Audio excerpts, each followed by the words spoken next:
One of the biggest misconceptions about flat earthers is that when you become a flat earther, you become a Christian. And that's, again, a misconception, all right? I am absolutely not a Christian. However, I do reference the Bible because I understand the Bible was written by Greek Gnostics, not even Christians, all right? And the Old Testament of the Bible is taken from ancient scripts and ancient texts. And the people that wrote those texts were absolutely 1,000% certainly not Christian. So, no, when you become a flat earther, it has nothing to do with Jesus, okay? What it has to do with is truth. It has to do with verifiable, observational facts. That's what it has to do with. I believe that we're not spinning on a ball because based on observation and facts, we are not spinning anywhere, okay? I'm not sure why people want to say that the Foucault's pendulum is proof that we're spinning. It's not. It's a magic trick. There's zero proof that that means that we're spinning around, okay? It was invented by a Frenchman, French people, and basically brought magic into America. Learn the history on all this stuff before you start jumping down people's throats and making fun of people. Oh, you're a Jesus pussy Christian. No, I'm not, because I read and I understand truth. I understand that Jesus is based on many older ideas because it all is based on the sky, ladies and gentlemen. The sky, the sun, the moon, the luminaries, what we call planets. That's what it's based on, all right? The sun. Why do you think Jewish people still blow a ram's horn? All right, because they're celebrating the sun going through Aries, the ram. During this celebration, that is what's happening.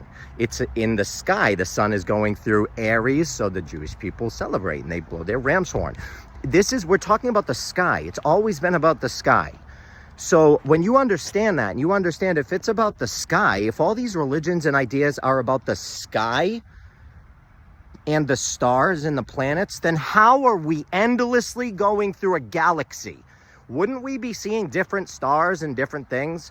So everything just happens to be the same, spinning around us, above us, for thousands and thousands of years. The ancient people used the same constellations that we use today to travel the seas. But somehow we're endlessly going through a galaxy. Listen, when you learn some truth and you understand that all the biblical texts are based on the sky, and you understand that the sky is massively important because it's God's clock, and you can start to understand what an age is. Talks about it in the Bible a lot. An age is a measurement of time. It's 125 years. That's an age. And an age, right now, we're in the age of Pisces, heading to the age of Aquarius.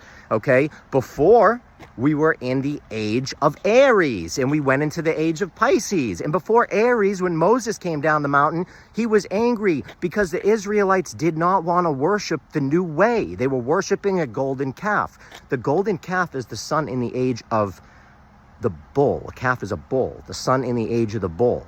And it's funny because they went from the age of Taurus to the age of Aries, then to the age of Pisces. Learn what this stuff is. It's not about what you are. Oh, I'm a Virgo. Oh, I must be a perfectionist. And oh, I'm a Cancer. I'm sensitive. No, this is not what it's about. It's about the sky and what's happening above us. Okay, understand the truth. All right, Job 38:31. They talk about what? The Pleiades. Okay, why? Why are they talking about the Pleiades? Why are they talking about loosening the bands of Orion? Because we're talking about the sky, the constellations. Because when Orion leaves, when they loosen Orion and it goes away, it's summertime. Springtime comes, and that's what's happening. It's about the sky. And when springtime comes, it brings life and light to the earth because the sun comes back in full strength. All right, and it brings life to the earth. It's about the sky. Understand this stuff. And if they're talking about that in the Bible, in these very old texts, Job, Old Testament, we're talking about writing that they pulled off of ancient texts, ancient things. So this was in the sky. They were talking about that thousands of years ago. I want to get rid of Orion because I want to loosen the bands of Orion because they wanted spring to come. So why are they talking about Orion when we can still look up and see the same thing? When Orion goes away, it's going to be spring. Because we're not endlessly going through a galaxy, pretty obviously. We're in the same spot. The sky is just going around in a circle. Just like this, nice and perfect. Okay, perfect. And it's a clock, like I said. So when you really learn and you really understand, it makes a lot of sense. Listen, if you have questions, please ask. Seriously, message me politely, and I'll try and do my best to answer you or point you in the right direction. I love you all. This is my opinion.